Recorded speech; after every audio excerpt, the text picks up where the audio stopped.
What happens when the weakest wolf in the pack becomes the strongest force in the realm?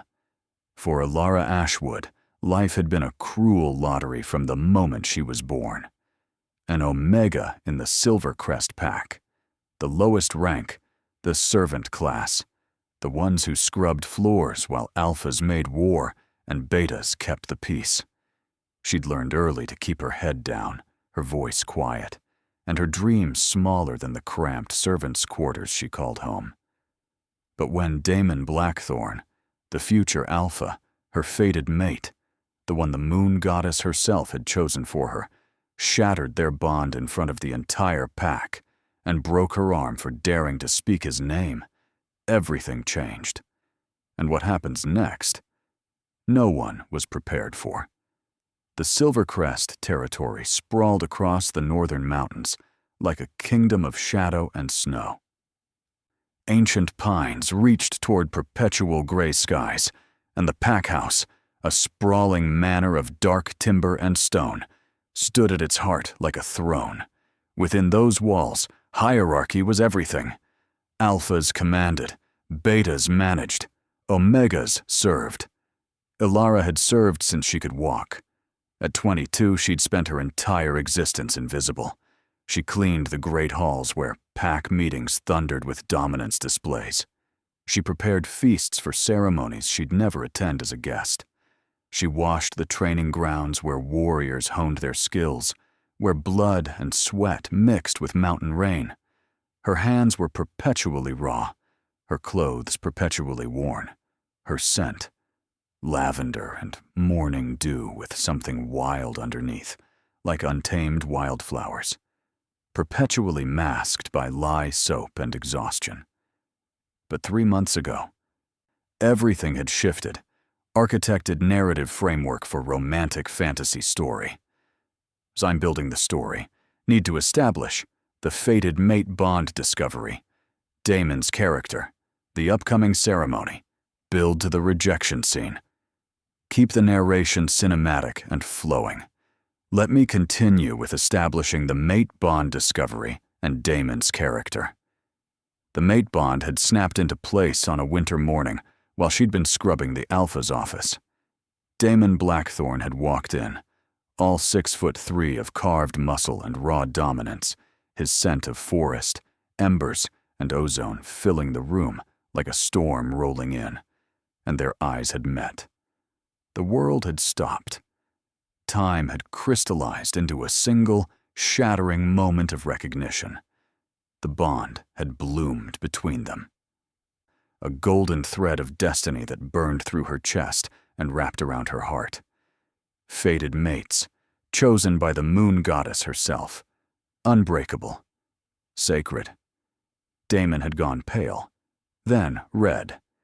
Then he'd simply walked out without a word. For 3 months, Alara had waited. She'd felt him through the bond, his anger, his shame, his disgust. An Omega mate would ruin his political ambitions. The pack would never accept her as their Luna. His father, the current Alpha, would disinherit him. She understood. She'd always understood her place, but the bond didn't care about politics or hierarchy.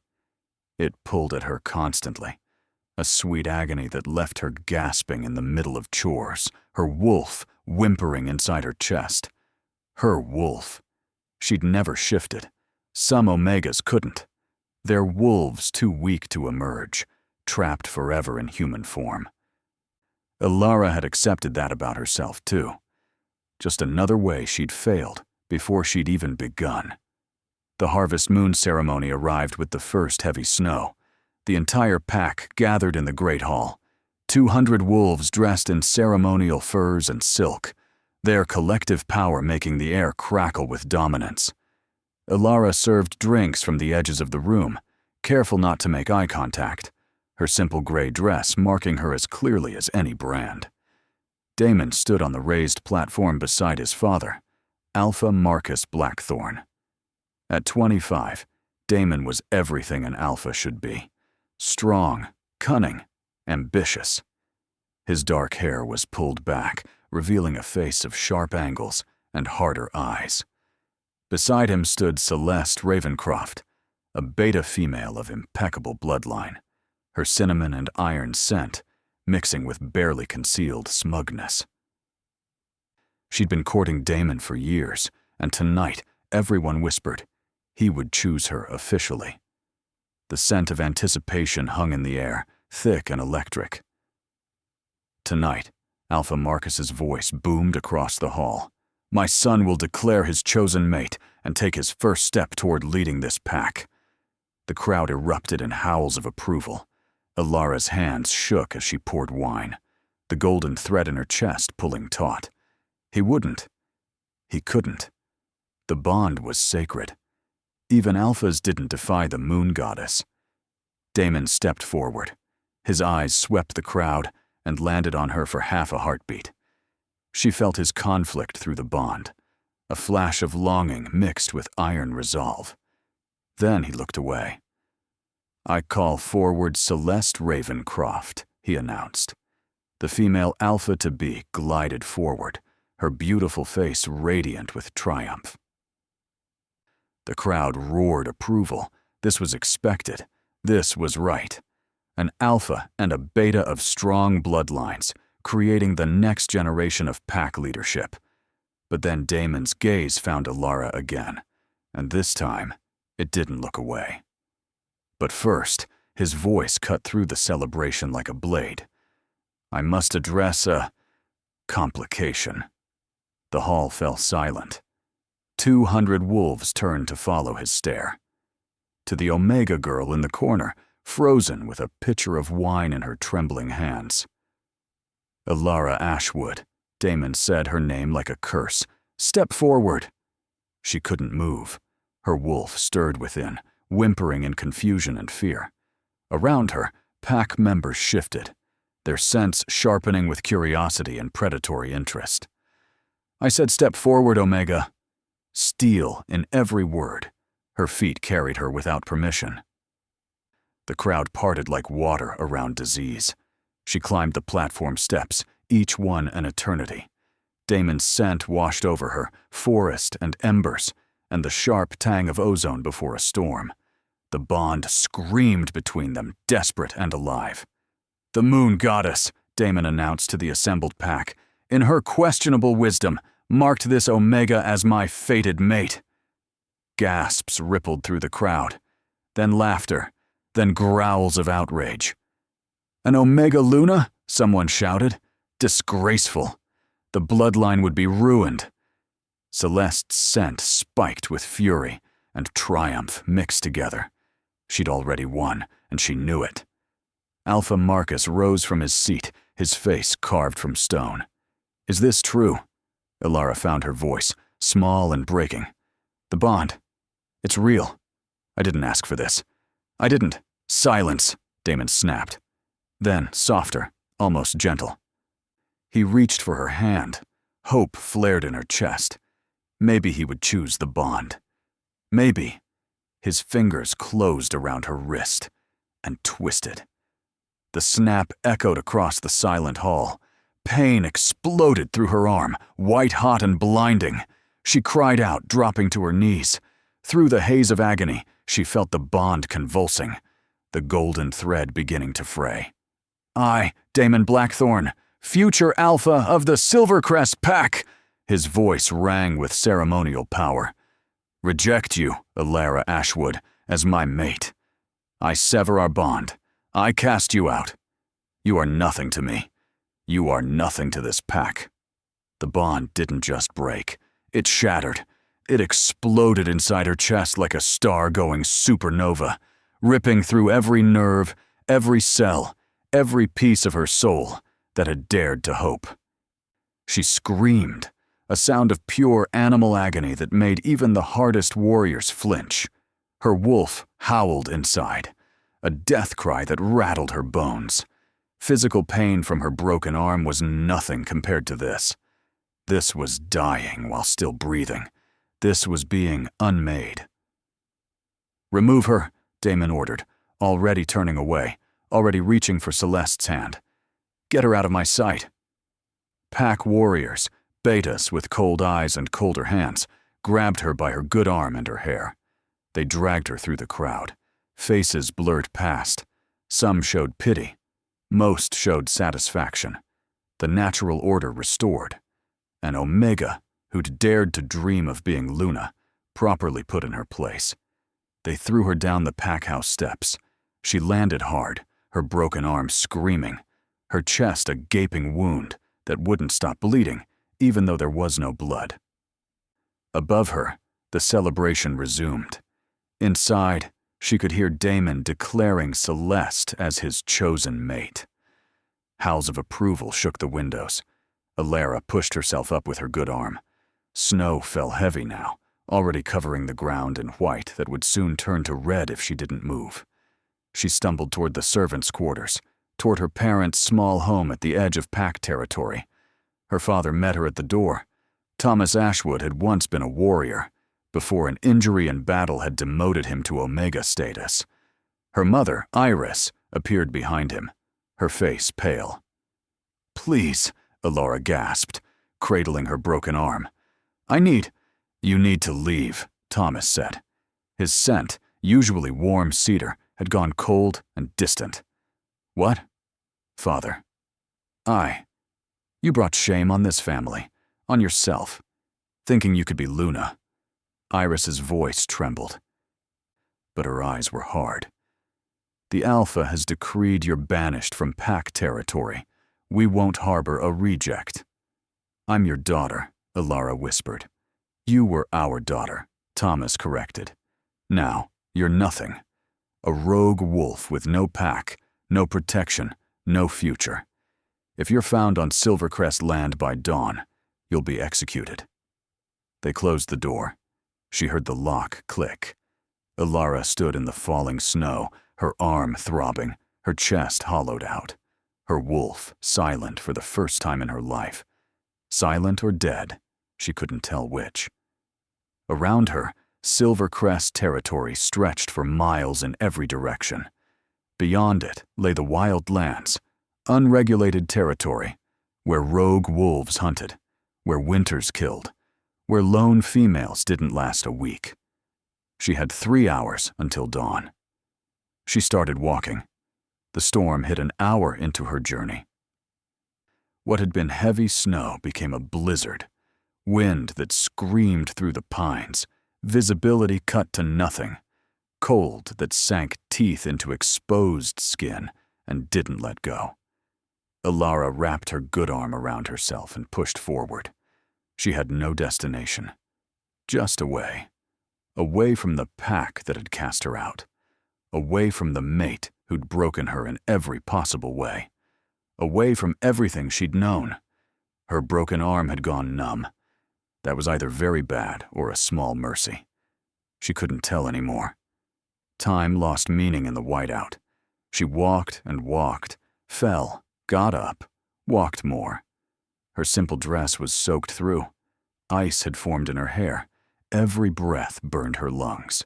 Her wolf remained silent, dead or dying, or simply too weak to help. When she finally collapsed, she didn't get back up. The barn appeared through the storm like a mirage. Ancient, half-collapsed, abandoned. Probably a relic from when humans had lived in these mountains, before the packs had driven them to the lowlands. Alara crawled through a gap in the rotted wood and found shelter from the wind.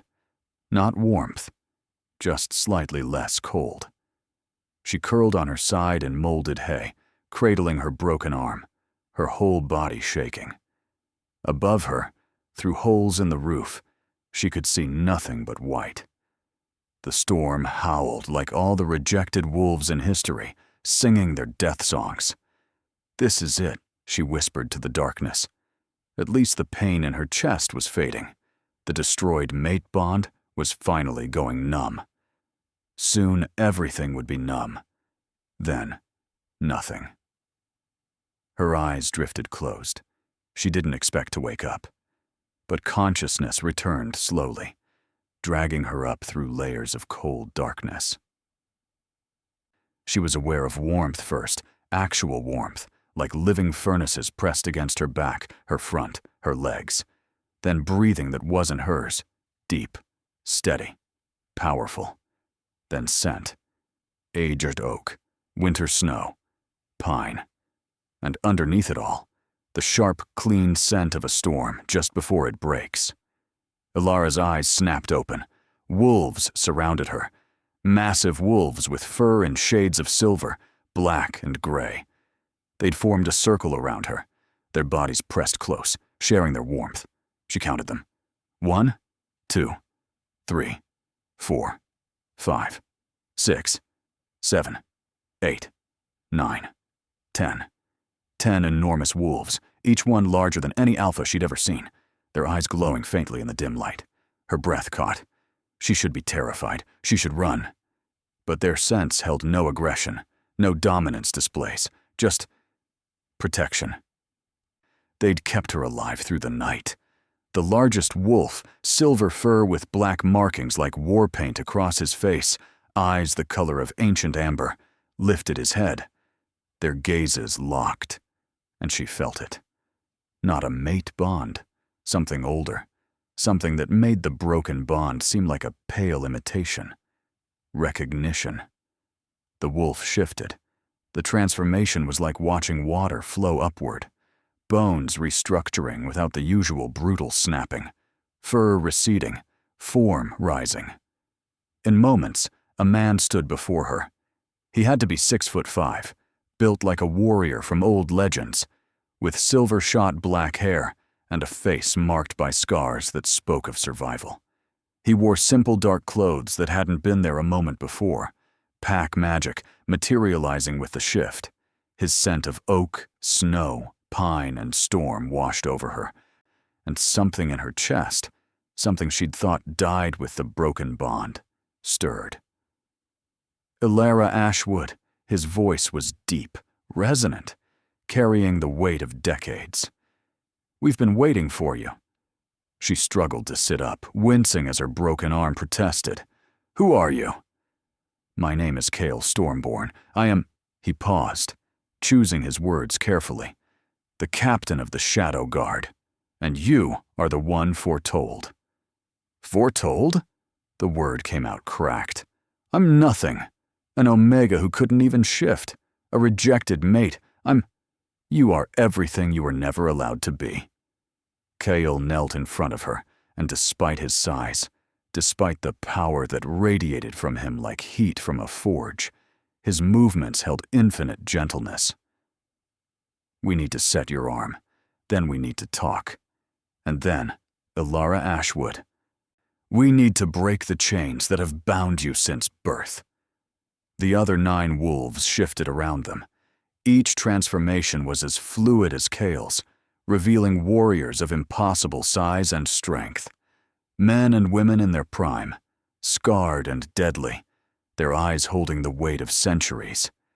They formed a protective circle, facing outward, their scents mingling into something that felt like safety. "I don't understand," Ilara whispered. "You will." Cale's hand hovered near her broken arm. "May I?" She nodded, too exhausted to argue. His touch was careful, almost reverent. She felt his power flow through the contact, warm, ancient, controlled.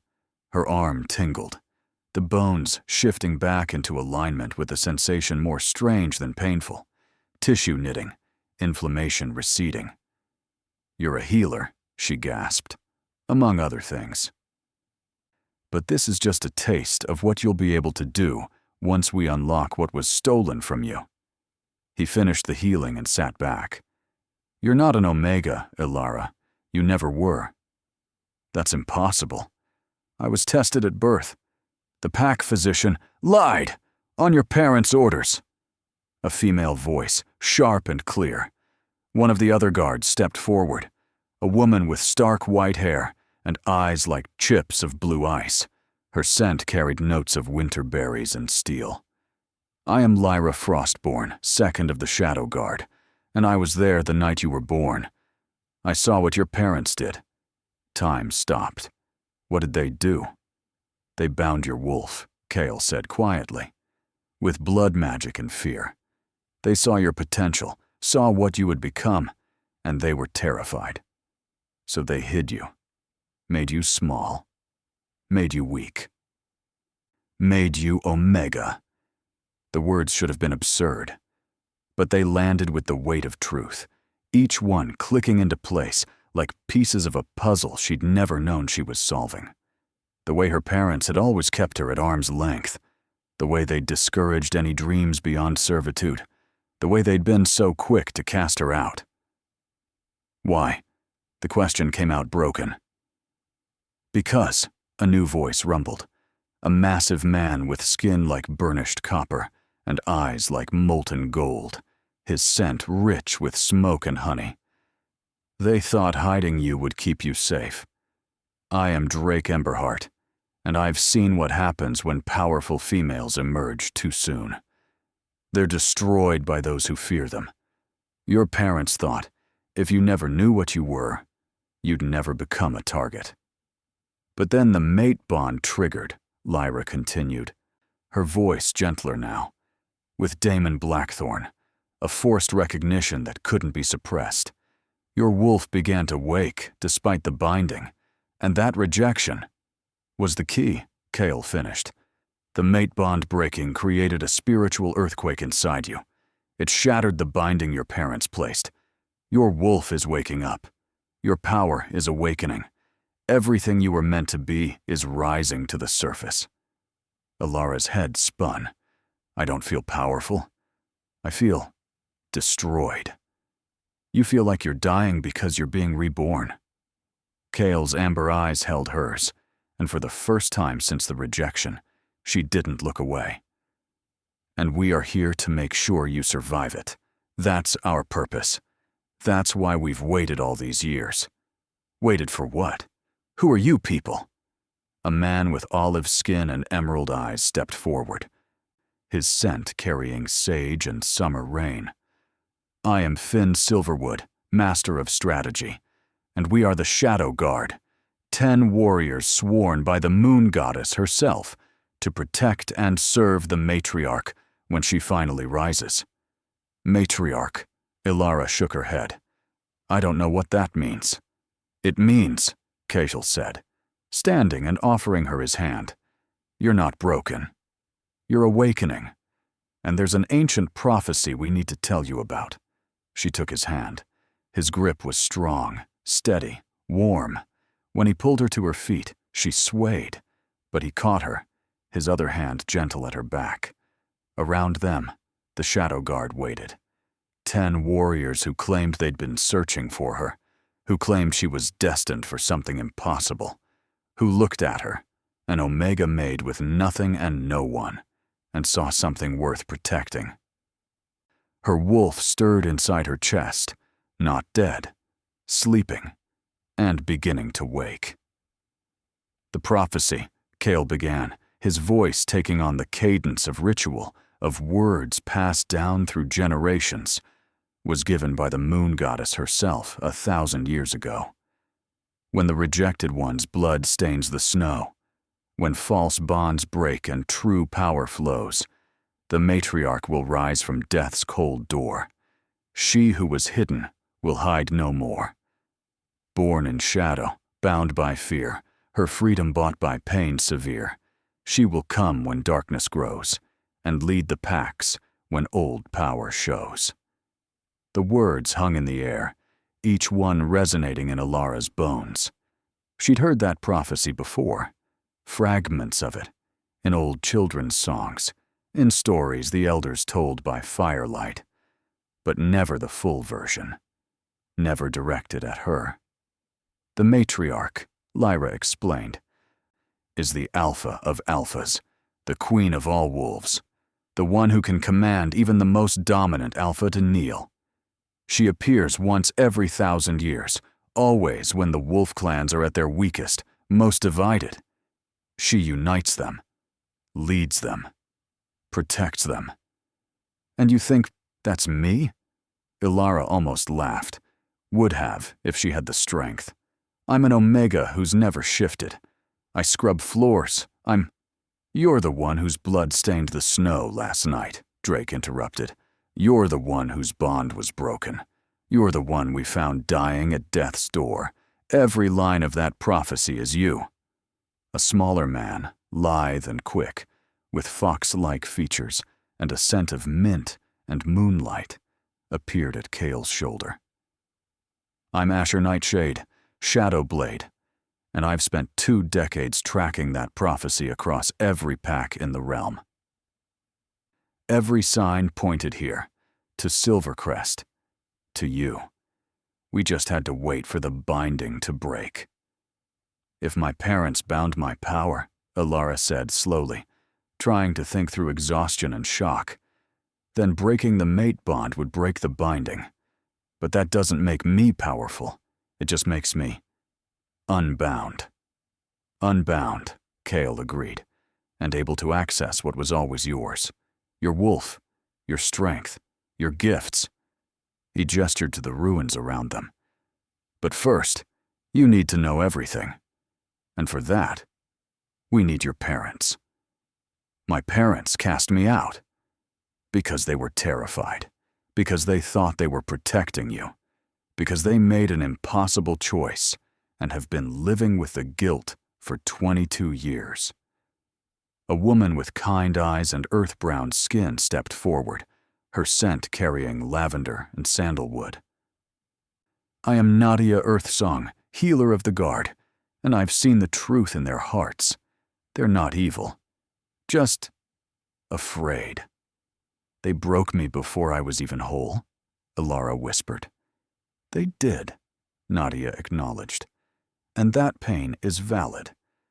But they also kept you alive. In their own twisted way, they thought hiding your nature was the only chance you had. Because history has not been kind to powerful females in the wolf clans. Before Alara could respond, a howl split the air outside. Then another, a whole chorus of alarm and pursuit. The Shadow Guard went still, predators sensing prey, or predators sensing threats. They're hunting her, Lyra said, her voice gone cold and deadly. Silvercrest warriors, tracking the Omega who dared to survive her rejection. Of course they are, a new voice, smooth, cultured. Dangerous, came from a man with jet-black hair and eyes like midnight. His scent carried old books and ozone. I am Damien Shadowmere, master of secrets, and I know Damon Blackthorn's type. He can't have an Omega telling tales about how the future Alpha broke his fated mate. Better to silence her permanently. How many? Kyle asked, his voice utterly calm. Another man, broad as an oak, with gray-streaked beard and eyes like stone, sniffed the air. His scent carried mountain sage and granite. I am Garrett Stoneheart, Shield of the Guard, and I count 15 Silvercrest warriors, 3 alphas, led by Damon Blackthorn himself. Cale smiled. It wasn't a nice smile. Good. We need to have a conversation with him anyway. He looked at Alara. Stay behind us. No matter what you see, no matter what happens, stay in this barn. We'll handle this. They'll kill you, Alara said. 15 warriors, 3 alphas. We're only the Shadow Guard, Kyle finished. The Moon Goddess's chosen warriors, created specifically to protect the matriarch. Trust me, little one. This won't take long. The 10 warriors moved toward the barn entrance with fluid grace that spoke of decades, maybe centuries, of fighting together. Their sense sharpened with anticipation, power rolling off them in waves that made the air crackle. Wait, Alara called. Who's the 10th? You've all introduced yourselves except... A figure detached from the shadows in the corner. A person she could have sworn wasn't there before. Small, androgynous, with sharp features and eyes that seemed to shift color in the dim light. Their scent was impossible to pin down, changing every moment from rain to roses to rust. I'm Echo, they said simply, their voice neither male nor female. The unseen. and I've been watching over you far longer than you know." They smiled. "Every time you thought you were alone, you weren't." Then Echo vanished back into shadows that shouldn't have been able to hide anything. The shadow guard exited the barn. Alara crept to a gap in the wall, her heart hammering. Outside, the snow had stopped, leaving the world crystalline and deadly quiet. The Silvercrest warriors emerged from the tree line, 15 massive wolves in full shift, their fur marked with pack sigils. At their center, largest and darkest, was Damon Blackthorn. His wolf scent of forest, embers, and ozone carried rage and determination. The Shadow Guard stood between the barn and the pack warriors, still human, still calm. 10 against 15. "Damon Blackthorn," Kale called out, his voice carrying like thunder. "You're a long way from pack territory, and hunting a reject Omega seems beneath a future Alpha." Damon shifted, bones cracking in the brutal way most wolves transformed, harsh and violent. He stood naked in the snow, unbothered by the cold, his alpha dominance rolling off him in waves designed to force submission. "She's pack business. You're on Silvercrest land. Leave now, or I'll assume you're rogues and deal with you accordingly." "Actually," Damien said, consulting what appeared to be an ancient map that definitely hadn't been in his hands a second ago. "We're about 300 yards outside your territory. These are the wild lands, neutral ground. Which means that reject Omega you're hunting, she's under our protection now. She's an escaped criminal who what?" Lyra's voice cracked like a whip. "Dared to be your fated mate? Dared to not die when you wanted her to? What's the crime exactly?" Damon's face twisted with fury. Behind him, his warriors prowled, hackles raised. "I don't owe you explanations. Hand her over or we take her." "No," Kyle said simply. The word hung in the air. "Final. Absolute." Damon laughed, a harsh bark of sound. "There are 15 of us, 10 of you, and you're standing between an alpha and what he wants. Do you know what happens to wolves stupid enough to make that mistake?" "Do you know," Kale asked conversationally, "what happens to alphas who reject their true mates? The moon goddess doesn't take kindly to it.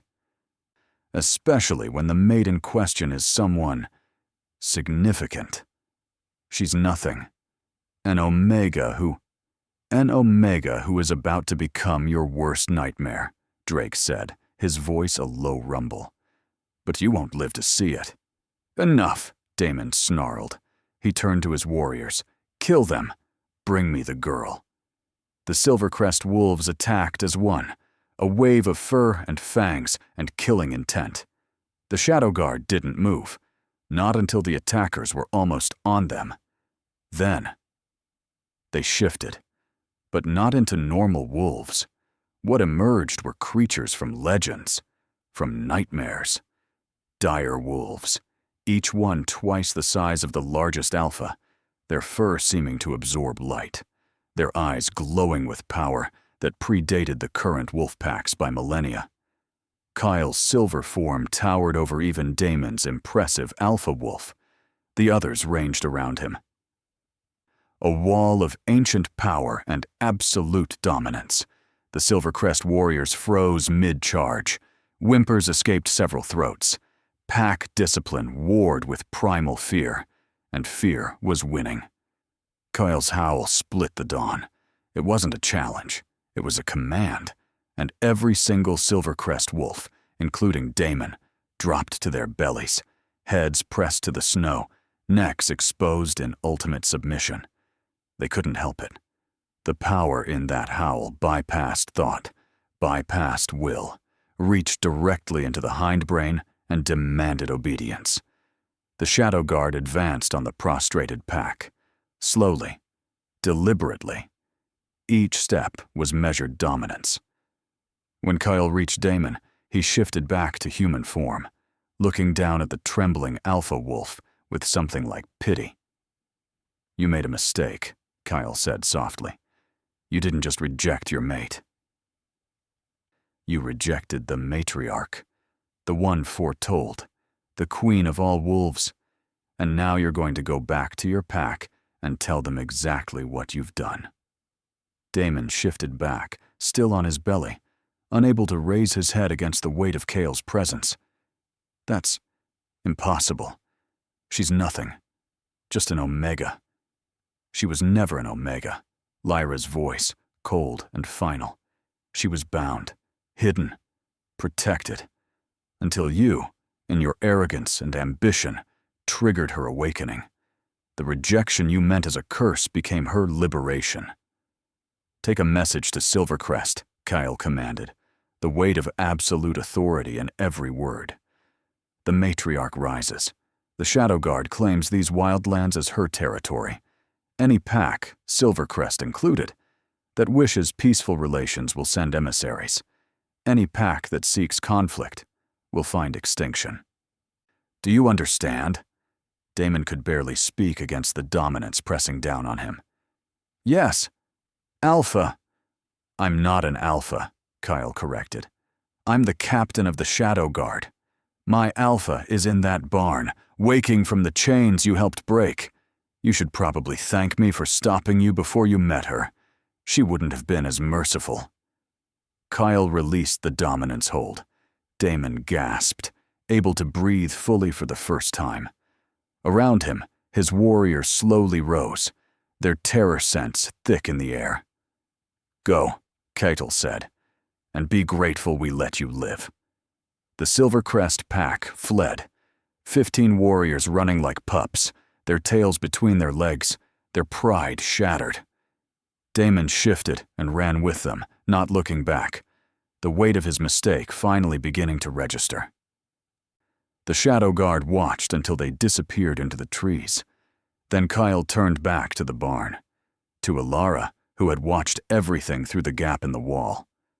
That, he said, shifting back to human as he approached, is the smallest taste of what you'll be able to do, what you are, once we finish waking your wolf. Alara stepped out of the barn. Her legs shook, but she stayed standing. They bowed, all of them, including 3 alphas, because of you. Because of the power we carry as your guard. But it's nothing compared to what sleeps inside you. Kyle stopped a few feet away, giving her space. The question is, are you ready to wake it? Because once you do, there's no going back. You can never be small again. Never be invisible. Never hide from what you are. She thought about her life. Thought about 22 years of keeping her head down, her voice quiet, her dreams non-existent. Thought about Damon's face as he broke her arm and shattered their bond. Thought about her parents closing the door in her face. Thought about dying alone in the snow. Then she thought about the prophecy, about 10 warriors who'd waited for her, about a power that had been stolen from her before she'd even had a chance to know it existed. Yes, she said. Her voice didn't shake. Wake it. Wake all of it. I want to see what I was meant to be. Keitel smiled. A real smile this time, warm and proud. Then let's begin. The Shadow Guard formed a circle around her, each warrior standing at a compass point. Their power rose, not threatening, but protective, like standing in the center of a storm that couldn't touch you. Kyle stood directly in front of her. Your parents used blood magic to bind you, he explained. We're going to use the same magic to unbind you, but this will hurt. The binding has been in place for 22 years. Breaking it will feel like breaking every bone in your body while your soul is on fire. That's your sales pitch, Alara almost laughed. I won't lie to you. Not about this. Not about anything. Kyle's amber eyes held hers. But I promise, we will be with you through every second. You won't face this alone. I've faced everything alone, she whispered. Not anymore. He offered his hand. Never again. She took it. The ritual began with the Shadow Guard howling, a harmony that shouldn't have been possible, their voices weaving together into something that made the air vibrate. Nadia stepped forward, a silver knife appearing in her hand. "Your blood to bind was given in fear," she said, her voice taking on ritual cadence. "Your blood to unbind will be given in choice. Do you choose this, Elara Ashwood?" "I choose this." Nadia made a small cut on Elara's palm. Blood welled, not the normal red, but something that seemed to shimmer with inner light. The healer caught it in a silver bowl, then added ingredients that had no names. Moon-touched herbs, essence of starlight, other things Elara couldn't identify. "Drink," Nadia commanded, "and let the breaking begin." Elara drank. The liquid burned going down. Ice and fire mixed together, opposite but the same. For a moment, nothing happened. Then, pain exploded through her entire existence. It wasn't like the mate bond breaking. That had been sharp, sudden, brutal. This was slow agony, like being unmade cell by cell. She felt the binding around her wolf, magical chains she'd never known were there, beginning to dissolve. And as they dissolved, they took pieces of her with them. The false identity, the Omega mask, everything she'd been forced to be. She screamed, couldn't help it. The sound ripped from her throat, raw and animal. Kyle's arms caught her as she fell. "We've got you," he murmured against her hair. "We've got you. Let it break. Let it all break." The other guards pressed close, not constraining, but supporting. Their sense wrapped around her, their power bolstering her own. She felt Nadia's healing magic trying to ease the pain. Felt Drake's steady strength like bedrock beneath her. Felt Lyra's fierce protectiveness like armor. And underneath it all, something else was rising. Something that had been trapped for 22 years, starved and silenced and forced into submission. Her wolf. "Hello," a voice whispered in her mind. Not her voice. Deeper. Older. Carrying the weight of ancient power. "I've been waiting for you." "Who?" Elara gasped. "I'm you. The real you. The you that was stolen." The wolf's presence expanded inside her chest, filling spaces she hadn't known were empty. "I'm fury and grace. I'm vengeance and mercy. I'm everything they feared you'd become. And now I'm free." The pain redoubled. Elara's body began to change. Not the violent shift she'd seen from other wolves, but something fluid, natural, right. Her bones flowed like water, restructuring without breaking. Fur emerged along her skin, not coarse, but soft as silk, colored like starlight and shadow mixed together. Her senses exploded outward. She could smell everything for miles, hear heartbeats in the trees, taste the emotions of the guards surrounding her. She was growing, expanding, rising. The ground fell away as her form reached skyward. Larger than Kale's dire wolf. Larger than any alpha who'd ever lived. She was becoming something that hadn't walked the earth in 1,000 years. Power erupted from her in a wave that shook the snow from the trees and sent small animals fleeing for miles. The Shadow Guard staggered back, their faces showing awe. Elara raised her head, her wolf's head, and looked at herself in a frozen pond nearby. Golden eyes stared back, glowing like twin suns, holding depth and power that made her breath catch. Her fur rippled with colors that seemed to shift in the light. Silver, white, gray, and threaded through with something that looked like liquid starlight.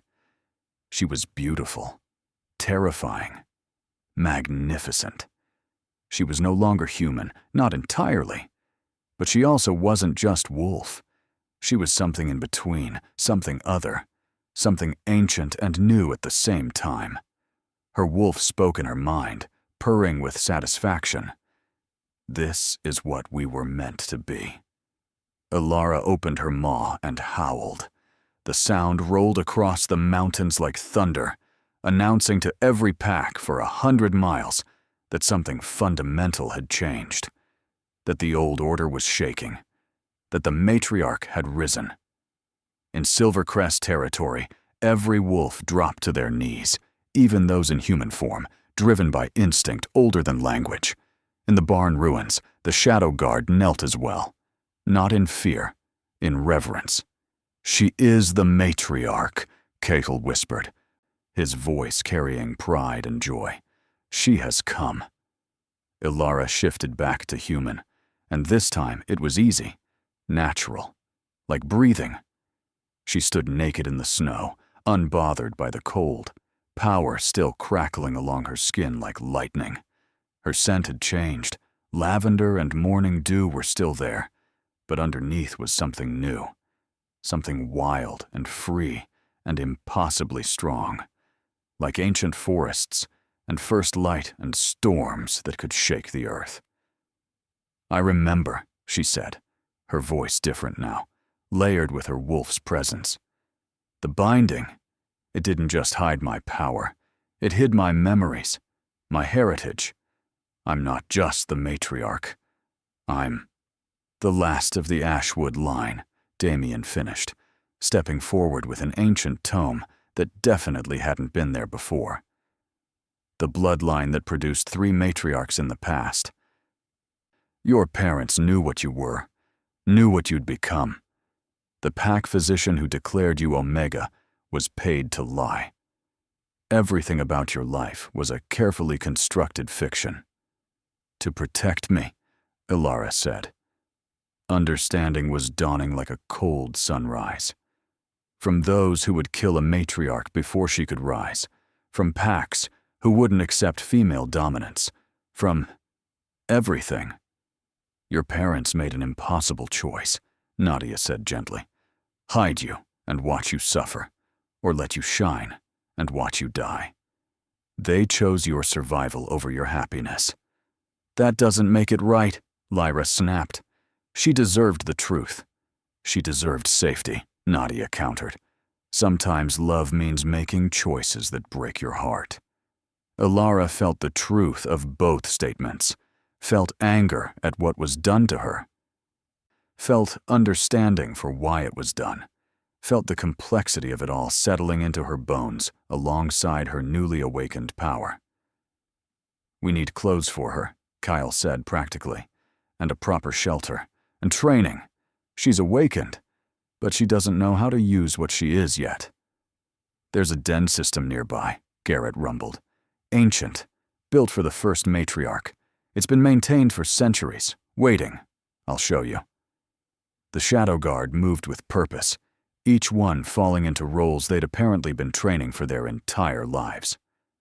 Asher disappeared and returned with clothes, simple but well made, sized to fit. Finn and Drake began scouting. Echo simply vanished, presumably to watch for threats. Kale stayed close to Alara, not hovering, just present. "You felt it too," she said quietly, pulling on the shirt Asher had brought. "When we first locked eyes, the bond, not mate, but something. Chosen," Kyle confirmed. "The Shadow Guard bonds to the matriarch through choice and oath, not the moon goddess's meddling.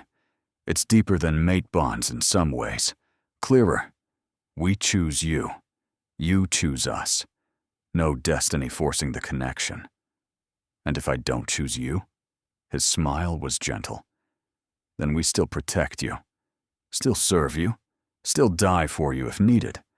The oath doesn't require reciprocation, but I hope, in time, you'll choose to trust us. Maybe more." There it was again, that flutter in her chest, not the golden thread of a mate bond, something silver and strong and entirely her own choice. "Time," she agreed. "But I already trust you more than anyone in my entire life. You kept me alive. You told me the truth. You..." She touched his arm. You made me feel like I mattered." "You always mattered," Kale said fiercely, "even when they tried to make you invisible, even when they tried to make you small. You always mattered." Something broke inside her, some last piece of the scared Omega girl she'd been forced to play. Tears came, hot and fast. Kyle pulled her into his arms, his oak and snow scent wrapping around her like safety. She cried against his chest, for what was done to her, for what she'd lost, for what she'd finally found. The Shadow Guard gave them space but stayed close, a family forming, a pack choosing itself rather than being bound by blood and tradition. When her tears finally dried, Illyra pulled back. "The den. Show me. And then we train. Because Damon Blackthorn will be back. And Silvercrest won't be the only pack that sees me as a threat." "Actually," Damien said, rejoining the group with his two knowing eyes, "according to my sources, 3 other packs have already heard your awakening howl. They're sending emissaries. The Red River Pack, the Moonstone Clan, and the Ironwood family. They want to meet the matriarch, judge if the prophecy is true." "Let them come," Illyra said. Power hummed through her words, not a threat, just certainty. "Let them all come. I have nothing to hide anymore." The den was a marvel. A network of caves expanded and enhanced with both magic and engineering, hidden in a mountain face that seemed impassable. Ancient murals covered the walls, depicting past matriarchs and their reigns. Libraries held scrolls and books dating back centuries. Training grounds, living quarters, meeting halls, everything needed to run a pack, all maintained and waiting. "We've kept it ready," Garrett explained, pride in his voice. "Every generation of the Shadow Guard has added to it, improved it, prepared it. For you. For whoever rose," Illyra corrected, running her hand along walls carved by wolves dead for centuries. "You didn't know it would be me specifically." "No," Kyle agreed. "But we knew her when we found her, and we would have known any matriarch the same way. The oath recognizes its other half." The first days were a blur of discovery and training. Illyra learned to shift at will, from human to wolf in heartbeats, the transformation smooth as silk. She learned to sense emotions through scent, with precision that bordered on mind reading. She learned to project dominance and authority without words, making even the most aggressive personality submit through presence alone. She also learned her limits. Controlling her power took focus. Maintaining her wolf form for extended periods left her exhausted. And her healing abilities, an empathic gift that let her sense and ease pain in others, came with a cost. She felt their pain as her own while working. "That's why matriarchs have guards," Nadia explained during a healing lesson. "You can't be everything to everyone. You need warriors to fight, strategists to plan, healers to help you recover. You're powerful, yes, but you're not invincible." Each member of the Shadow Guard specialized in different training. Kyle taught her combat and dominance projection. He was ruthless in training, gentle afterward, and something between them grew stronger with each passing day. Not rushed, not forced. Just growing. Lyra taught her pack politics and history. "Know your enemies," the white-haired warrior insisted. "Know their patterns, their prejudices, their fears." Drake taught her control, how to contain power, dole it out precisely, avoid wasting energy on dominance displays when a simple command would do. Finn taught her strategy and warfare. "You're strong," he said, "but strength without strategy is just violence." Asher taught her stealth and tracking. Even a queen sometimes needs to move unseen. Nadia taught her healing and empathy. Power to destroy must be balanced by power to restore. Garrett taught her defense, personal and political. Every strength is a vulnerability if used wrong. Damien taught her secrets and information gathering. Knowledge is often stronger than teeth. Echo taught her things Alara couldn't explain: how to read silence, how to notice what wasn't there, how to become nothing when needed. And the 10th Guard member, a warrior named Talon Swiftpaw, with russet fur and eyes like honey, whose scent carried cinnamon and rain, taught her joy, taught her to laugh again, to play, to remember that power didn't mean losing every soft part of herself. "You were forced to be small," Talon said, grinning as they raced through the forest in wolf form, Alara finally able to keep up. "Don't compensate by making yourself all hard edges. Queens need kindness too." The days turned to weeks, and in those weeks, Alara transformed from a broken Omega Maid into something else entirely. She was still finding herself, still learning, but she was finding strength in the journey rather than waiting for some distant destination. Her relationship with Kale deepened naturally, conversations that lasted into dawn, training sessions that became more dance than combat, moments of comfortable silence that spoke louder than words. The chosen bond between them strengthened, not controlling like a mate bond, but liberating. Two people choosing each other every day, free to walk away but never wanting to. "I've waited 200 years for you," Kyle told her one night as they sat under stars outside the den. "I've waited and searched and hoped, and you're worth every moment of that wait." 200? Alara stared at him. "You're old," he confirmed with a slight smile. "The Shadow Guard ages slowly once we take the oath. We can live centuries if we're careful. All of us are at least 100 years old. Talon is the youngest at 93. And you waited all that time for someone you'd never met, based on a prophecy, based on faith that the moon goddess wouldn't create warriors without someone to protect." He turned to her, his amber eyes reflecting starlight. "And I'd wait 200 more if it meant finding you." She kissed him. First time. Soft and tentative, then deeper. His arms came around her, careful despite his strength. When they finally pulled apart, both breathing hard, she rested her forehead against his. "I choose you," she whispered. "Not because I have to, because I want to." "I chose you the moment I saw you dying in that barn," he murmured back. Everything since has just been falling further. 3 weeks after her awakening, scouts brought word. A party was approaching. 20 wolves from Silvercrest Pack. "It's your parents," Echo reported, materializing from shadows. Leading the group, with Pack Alpha Marcus Blackthorn. No Damon. He's been confined.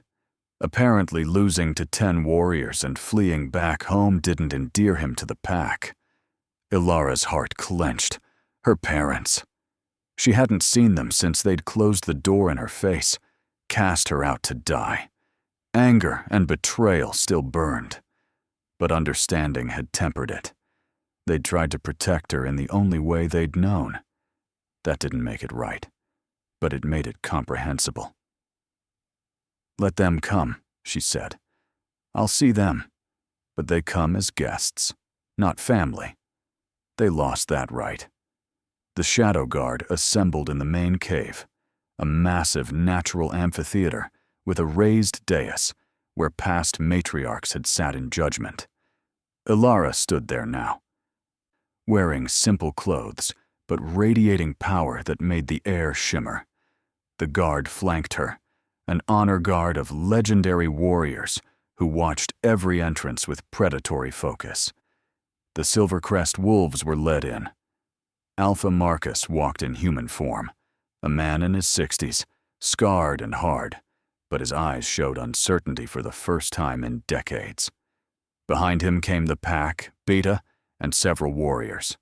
And at the very back, heads bowed, came Thomas and Iris Ashwood. Alara's parents looked diminished. Her father's cedar scent carried guilt and grief. Her mother's jasmine was faded, almost imperceptible. They'd aged a decade in 3 weeks. The visiting wolves stopped at the edge of the dais. Marcus dropped to one knee. His warriors followed. And finally, reluctantly, Thomas and Iris knelt as well. "Matriarch," Marcus said, his voice rough. "The Silvercrest pack comes seeking forgiveness and alliance." "Forgiveness," Alara repeated. "For?" "For the sins committed against you by my son, for the rejection, for the hunt, for failing to recognize you for what you are." He kept his eyes down. Proper submission. "Daemon has been stripped of his title as heir. He will never lead this pack. He will pay for his crimes against you for the rest of his life." "I don't want his suffering," Alara said quietly. "I want his understanding. He rejected me because he thought an Omega would weaken him. Let him learn that true strength comes from honoring your bonds, not breaking them for ambition." "Wise and merciful," Marcus murmured. "The matriarch is everything the prophecy claimed." "I'm not done," her voice sharpened. "The Silvercrest pack failed me long before your son did.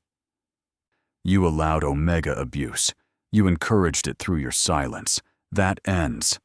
Now. What would you have us do? New laws. Omegas are not servants. They are pack members with full rights and protections. Any Alpha, Beta, or other member who abuses an Omega will face me directly. Is that clear? Crystal. Second, mate bonds, fated or chosen, are sacred.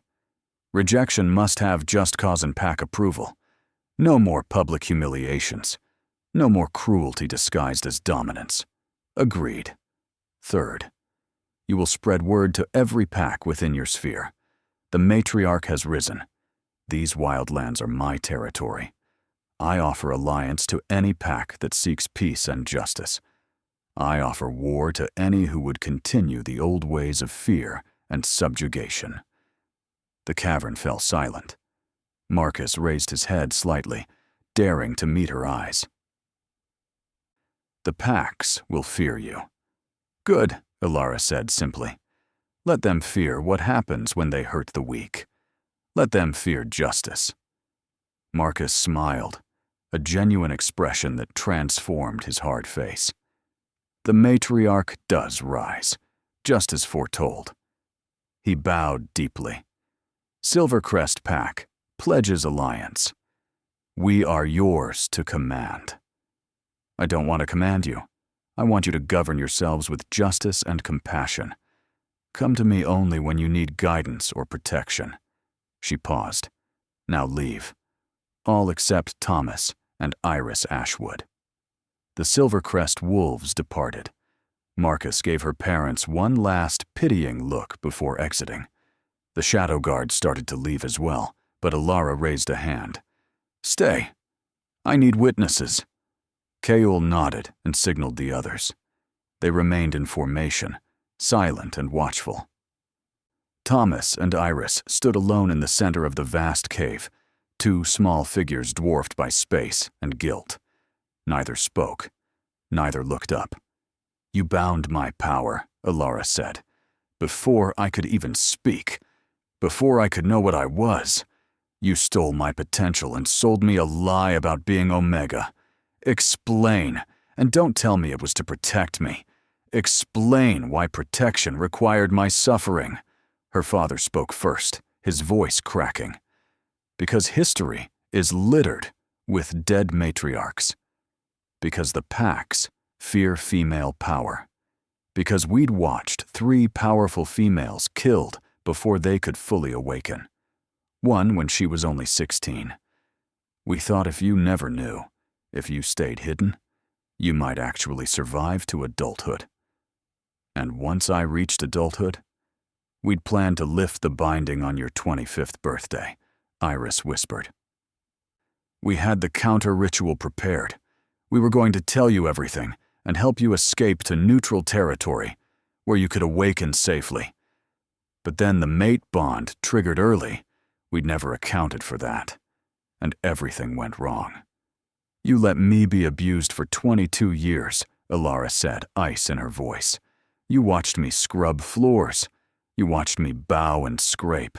You watched me become invisible. All to protect me from a threat you never proved was real. The threat was real, Thomas insisted, finally looking up. His eyes were red-rimmed. Every matriarch who awakened young died violently.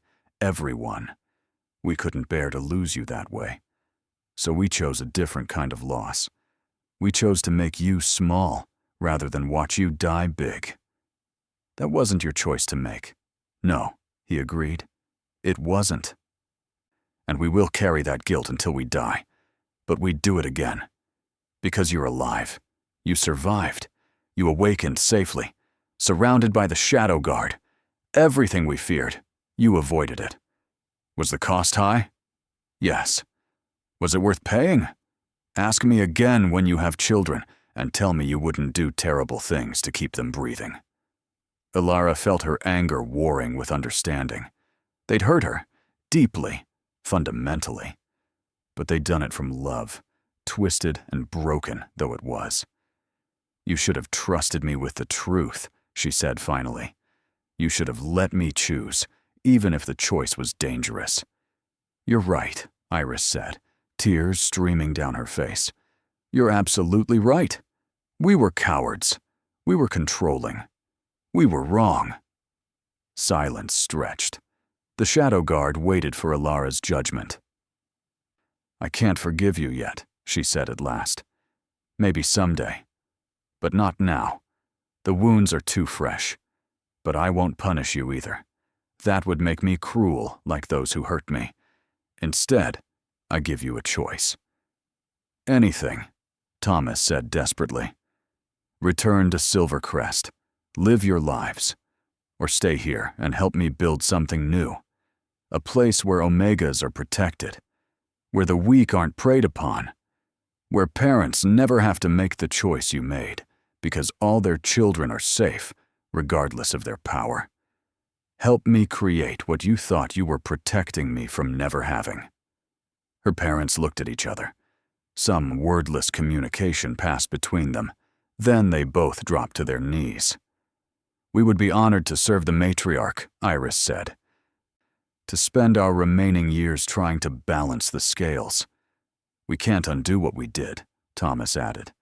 But maybe we can help ensure it never needs doing again. Then rise, Alara commanded. You're not family, not yet. Maybe never. But your pack. And I protect my pack. All of them. They rose. The weight on their shoulders seemed lighter. Not forgiven, but given purpose. A path forward instead of just drowning in guilt. Garrett will show you to quarters, Alara said. Tomorrow we plan. The other packs are coming. And I need to decide what kind of matriarch I'll be.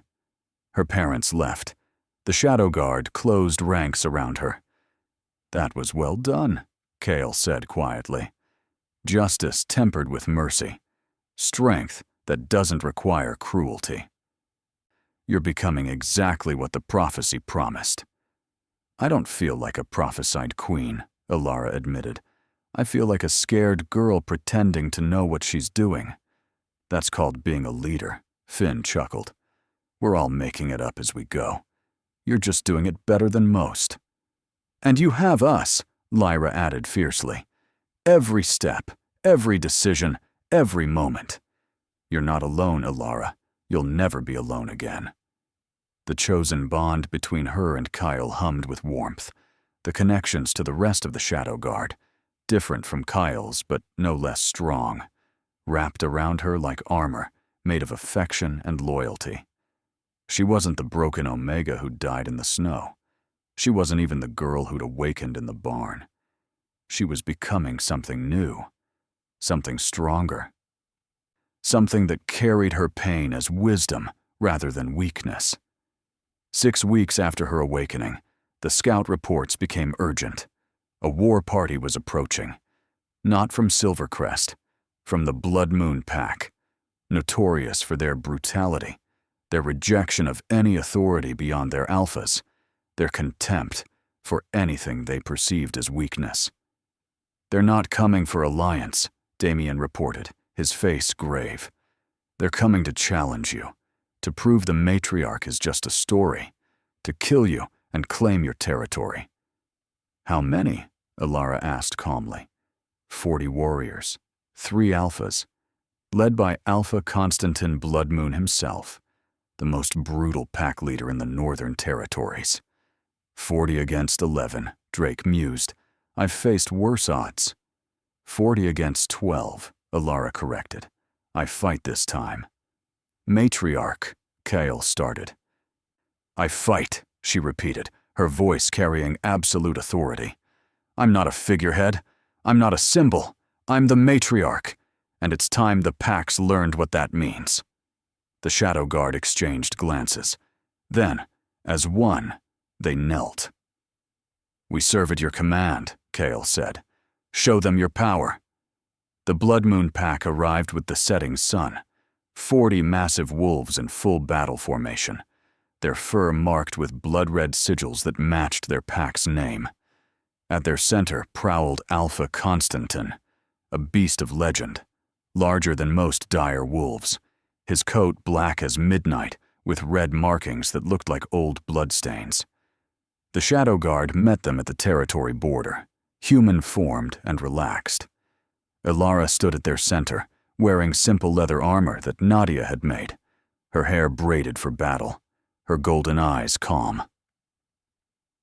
So, Constantine shifted to human form, a massive man in his 40s, with scars that decorated every visible inch of skin. "You're the Omega playing dress-up as matriarch." "No," Alara said simply. "I'm the matriarch who used to be an Omega. There's a difference. There's no such thing as a matriarch. It's a fairy tale for weak wolves who need to believe someone will save them." Constantine's scent carried violence and arrogance in equal measure. "I'm here to prove it. Kill you. Take your territory. And mount your head as a reminder that power respects only strength." "Then you've come to the right place," Alara said. "Because I am strength." A woman emerged from the Blood Moon ranks, beautiful and deadly, with cruel eyes and a scent of cinnamon and blood that marked her as someone who enjoyed violence. "I am Natasha Bloodmoon, the Alpha's daughter, and I'll be the one to end you, female to female, so no one can say you were just overwhelmed by males." "How considerate," Alara said dryly. "Shall we begin?" Natasha didn't wait. She shifted and attacked in one fluid motion, a red and black wolf of impressive size, claws extended, teeth bared. The attack was fast, practiced, lethal. Alara caught her by the throat mid-leap. She'd shifted without seeming to move. Between one breath and the next, she'd gone from human to her massive mythic wolf form. Her jaws closed around Natasha's throat with precise control, applying just enough pressure to stop the attack without killing. Natasha struggled. Her claws raked Alara's shoulders, drawing blood. It didn't matter. Alara's golden eyes met the she-wolf's with absolute certainty, projecting dominance that bypassed conscious thought and hit directly on the primal level. Natasha whimpered, went limp, submitted completely. Alara released her. Natasha collapsed to the ground, shifting back to human, her eyes wide with terror and understanding. "I could have killed you," Alara said, her wolf's voice somehow carrying human words, a feat that sent ripples of shock through the assembled warriors. "I chose not to, because you're not my enemy. Your father's arrogance is." She turned to Constantine. "Next." The Alpha's face had gone from confident to calculating. He gestured to 5 of his best warriors. Together. 6 wolves attacked as one. Coordinated, brutal, overwhelming force designed to bring down prey much larger than themselves. It should have worked. It would have worked against any normal opponent. Alara wasn't normal. She moved like water and struck like lightning. One wolf, redirected mid-leap into a tree trunk, unconscious before it hit the ground. 2 and 3, caught by scruffs and slammed together, both dazed. 4, pinned under one massive paw, unable to move. 5, dodged so completely it crashed into 6, tangling both. 10 seconds. 6 elite warriors neutralized without killing any of them. The Blood Moon Pack had gone silent. Shock rippled through their ranks.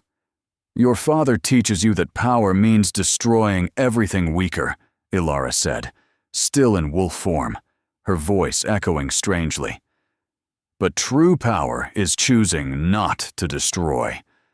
True strength is protecting instead of preying. True dominance is earning respect instead of demanding it through fear." She shifted back to human, standing among the downed warriors unbothered by her nudity, a wolf unconcerned with human modesty. "Your pack has a choice. Join the new order I'm building, where strength serves justice, or leave these territories and never return. But if you choose violence again, I will show you what the matriarch truly means." Constantine stared at her. His calculations were visible in his eyes. Pride versus survival, reputation versus reality. Behind him, the Shadow Guard hadn't moved, hadn't needed to. Their matriarch had handled the threat alone. Then, slowly, Constantine shifted. His massive black wolf approached Ilara, each step deliberate. When he reached her, he did something that sent shockwaves through both packs. He bowed, head to the ground, neck exposed, ultimate submission to a superior alpha. "Mercy," he growled in his wolf's voice. "The Blood Moon Pack seeks mercy and guidance. We've been strong all wrong." "Then rise," Ilara commanded, "and learn. No more raiding weaker packs. No more cruelty for cruelty's sake. You want to be warriors? Become my warriors?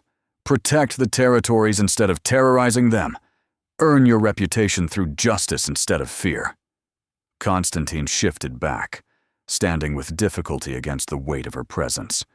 "We would be honored. Matriarch." The title came out rusty, unfamiliar, but genuine.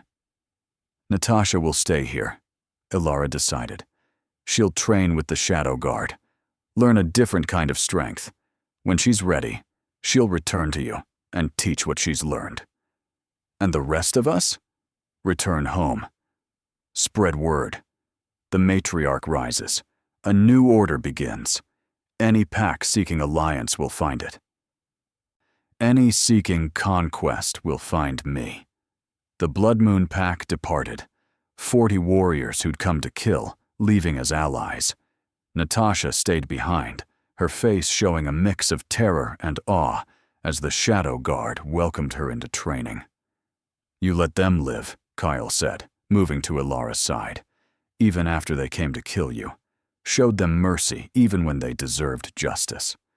"They were following the only way they'd been taught," Ilara replied. "Now, they can learn better. That's what this is about. Not revenge, not domination, evolution." "And so the matriarch's legend grows," Finn murmured. "The wolf who can't be beaten and won't seek vengeance. They'll sing songs about today." "Let them sing," Ilara said. She looked at her guard, her found family, her chosen pack, the warriors who'd believed in her when she'd been dying in the snow. As long as those songs inspire others to be better instead of just stronger. She took Kyle's hand. The chosen bond between them sang with shared purpose, shared power, shared future. Around them, the rest of the guard formed their protective circle. Not just warriors anymore, but family. True pack, the foundation of something new. And so Ilara Ashwood, once the lowest Omega in the Silvercrest pack, once a broken girl dying in the snow, once a victim of cruelty and bound power, rose to her full height as the matriarch. She was no longer small, no longer invisible, no longer afraid. She was exactly what the prophecy promised. The one who came when darkness grew, who led with strength tempered by mercy, who showed the wolf clans that true power meant lifting others up rather than pressing them down. 6 months after her awakening, the matriarch's territory sprawled across the wild lands and parts of 5 pack territories who'd sworn alliance. The den system had expanded to house 300 wolves from various packs, omegas seeking protection, rogues seeking purpose, warriors seeking a cause worth fighting for. The Shadow Guard had grown to include Natasha and 12 others trained in the new ways. And Alara stood on a cliff overlooking her domain with Kyle at her side. Their chosen bond, so strong now, it felt like breathing, planning their future. "The blood moon rises in 3 weeks, Kyle said, his arm around her waist. "The old prophecies say that's when ancient evils wake."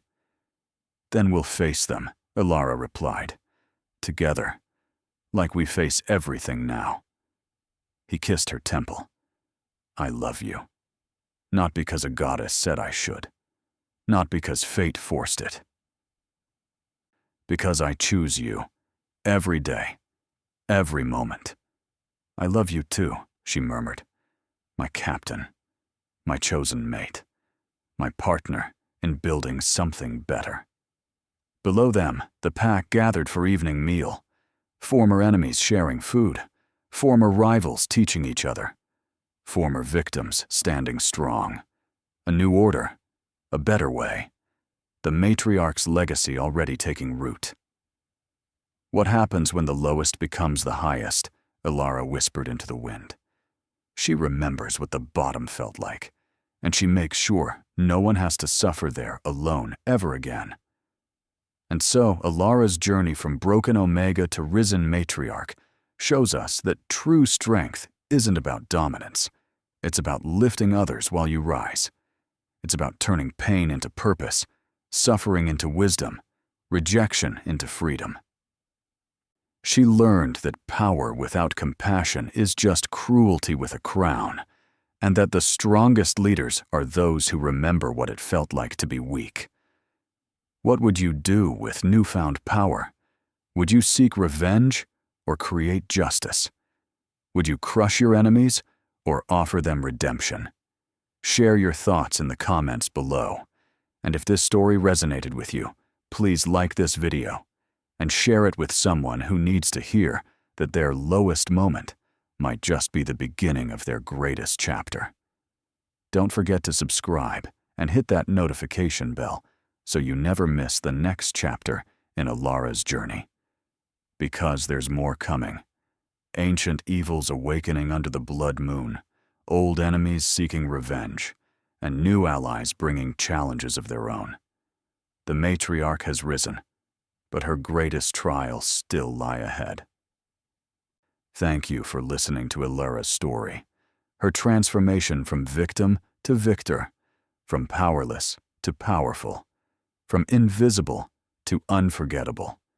We'll see you in the next chapter, where destiny calls and the blood moon rises. Until then, remember, you are not defined by how others see you, but by who you choose to become. We'll see you soon.